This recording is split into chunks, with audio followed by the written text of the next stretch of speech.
ब्रिजमोहन जी, मैं सीधे आपके पास आते हुए पंकज जी उसके बाद आपके पास लौटेंगी। ब्रिजमोहन जी, जो 2024 के लोकसभा चुनाव हुए हैं, देखिए उसमें अगर शरद पवार के मुकाबले अजित पवार गुट को काफी ज्यादा नुकसान हुआ है और अगर उसको विधानसभा में भी हम तब्दील करें तो आप काफी ज्यादा पीछे रह जाते हैं। ऐसे में वो कौन सा जादू हो जाएगा जिसको आप घुमाएंगे और ये मान के चलें, क्योंकि अजित पवार ने बकायदा एक एजेंसी हायर करके रखी हुई है, अपनी छवि को गढ़ने का वो काम कर रहे हैं, जगह जगह बड़ी बड़ी वो रैलियां कर रहे हैं, और आपकी लिस्ट कब तक आ जाएगी? ब्रिजमोहन जी, इस सवाल का भी जवाब दीजिए आप।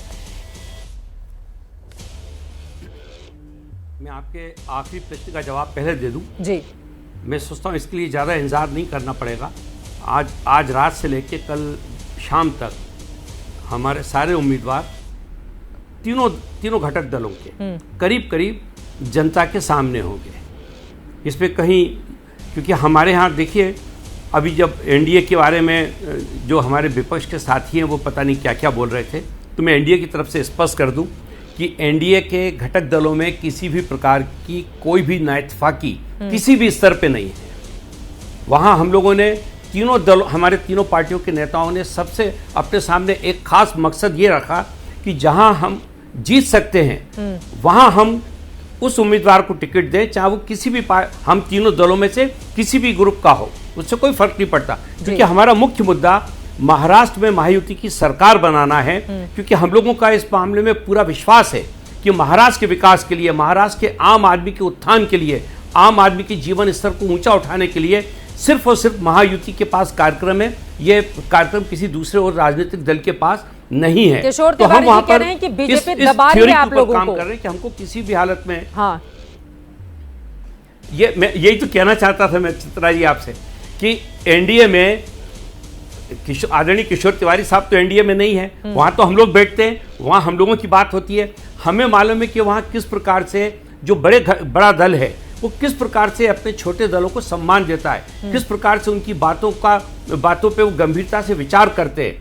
किसी भी स्तर पर एनडीए में आज तक कोई समस्या पैदा नहीं हुई है। लेकिन वहीं अगर मैं जब विपक्ष को देखता हूं तो विपक्ष के पास एक सबसे बड़ी शक्ति आदरणीय संजय राउत के रूप में, जो प्रतिदिन सुबह 9 बजे उठ के कोई ना कोई ऐसा अपने आपस के झगड़े के अंदर की कहानियां बाहर जनता के सामने लेकर आते हैं, जिस पे लगातार फिर दिन भर चर्चा होती है। तो हम लोगों की एक जो छुपी हुई शक्ति है वो आदरणीय संजय राउत के रूप में है। हम तो ये चाहते हैं, बल्कि मैं तो आदरणीय तिवारी जी से कहूँगा कि संजय राउत जी को कहें वो कि दिन में कम से कम वो 3 प्रेस कॉन्फ्रेंस किया करें, जिससे कि हम लोगों की मदद बिल्कुल आसानी से करते रहें। वो एक प्रेस कॉन्फ्रेंस करते उस पर आनंद नहीं आता।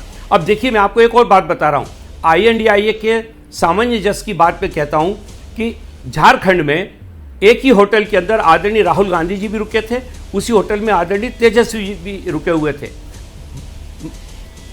वहां के मुख्यमंत्री होटल आते हैं मिलने के लिए, हाँ। राहुल जी से मिलते हैं और चले जाते हैं, तेजस्वी साहब से मिलने तक नहीं जाते। मतलब महाराष्ट्र के लोगों की नजर तेजस्वी जी को मुख्यमंत्री निवास पे जाके मिलना पड़ता है, हाँ। और वहां पर तो पेच फंसा ही है कांग्रेस पार्टी का, तेजस्वी यादव नाराज हैं। पूरे भारत की बात कर रहे हैं। वहां पर झारखंड मुक्ति मोर्चा और कांग्रेस ने आपस में मिलजुट कर फैसला कर लिया है और वो आरजेडी को ज्यादा सीटें देने को तैयार नहीं है, जिसको लेकर तेजस्वी नाराज है, ये खबर है। महाराष्ट्र में क्या होगा पहले तो आप ये बताइए। वही तो मैं आपसे बता रहा हूँ, इन लोग में महाराष्ट्र में मैंने आपको बताया ना, महाराष्ट्र में हम लोगों की सीटें कल तक आप देखेंगी कि पूरी सीट सारे विधानसभा पे हमारे तीनों घटक दलों के उम्मीदवार सामने होंगे जनता के, और पूरे महाराष्ट्र की जनता इस बात को कहेगी कि इन 288 सीटों पे इससे अच्छे उम्मीदवार नहीं मिल सकते। ठीक है, ये हो जाएगा। एक बात मैं और कहना चाहता था, जल्दी से अनुराग जी, इसको मैं याद दिलाना चाहता हूं कि जो बात कमलनाथ जी ने कही थी सपा के आदरणीय अखिलेश जी के लिए, थोड़ा उस पर भी याद कर लिया करें। पर इन लोगों को इस बात को सहने की बड़ी अच्छी शक्ति है, तो सह लेते हैं। अनुराग जी, मैं फौरन आ रही हूं आपके पास। दूसरे से पंकज शर्मा जी बहुत देर से हमारे साथ हैं, एक भी टिप्पणी उनकी नहीं हो पाई है। पंकज शर्मा जी, अब मैं आपके पास आते हुए, हरियाणा में जब से हारी कांग्रेस, उसके बाद से लगातार कोई भी राज्य हो वहां पर जो सहयोगी इंडिया गठबंधन के दल हैं वो कांग्रेस पार्टी को देखकर आंख तरेर रहे हैं। और यहां पर कुछ बयान में चाहूंगी वो बयान भी चला दिए जाएं।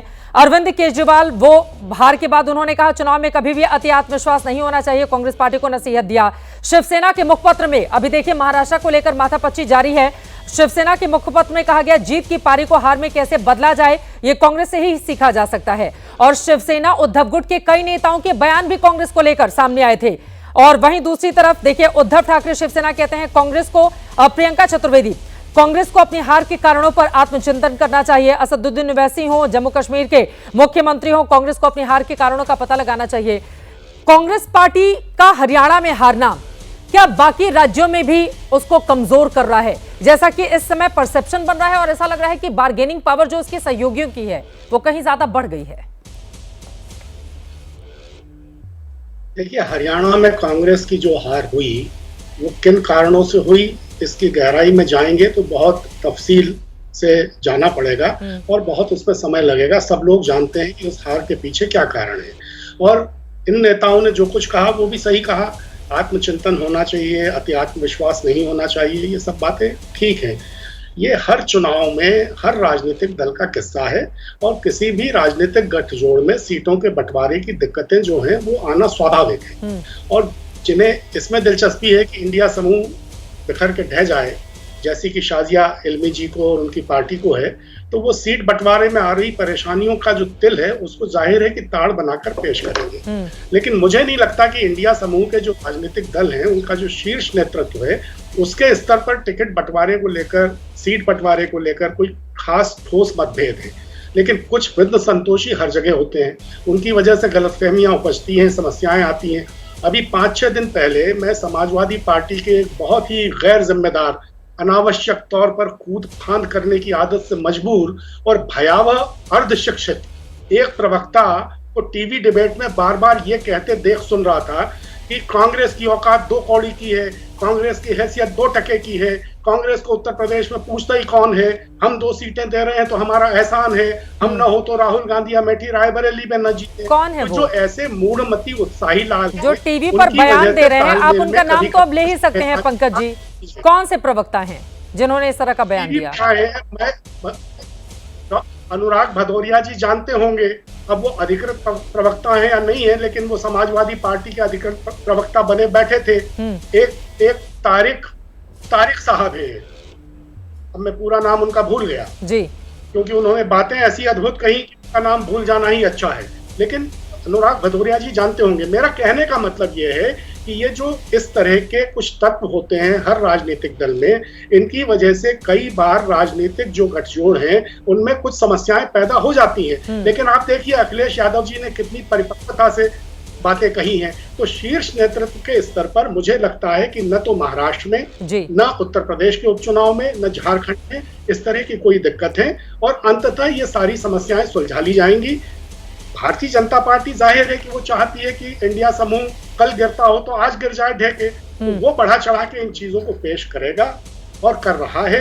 उसके अपने छल प्रपंच हैं, वो अपनी जगह रहेंगे। ठीक है। अंततः शीर्ष नेतृत्व सारे राजनीतिक दलों का इंडिया समूह के इतना परिपक्व है कि वो जानता है कि विपक्ष की एकजुटता का आज के मौके पर क्या महत्व है और उसे कैसे कायम रखना। जैसे ही घड़ी का काटा दोपहर 2:30 पे आए, बबीता जी का दिल सास बहू साजिश के लिए मचल जाए।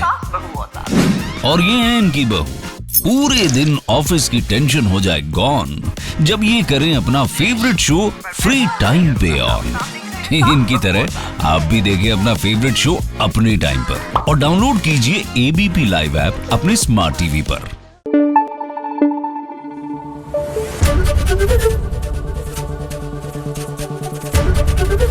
एबीपी न्यूज आपको रखे आगे।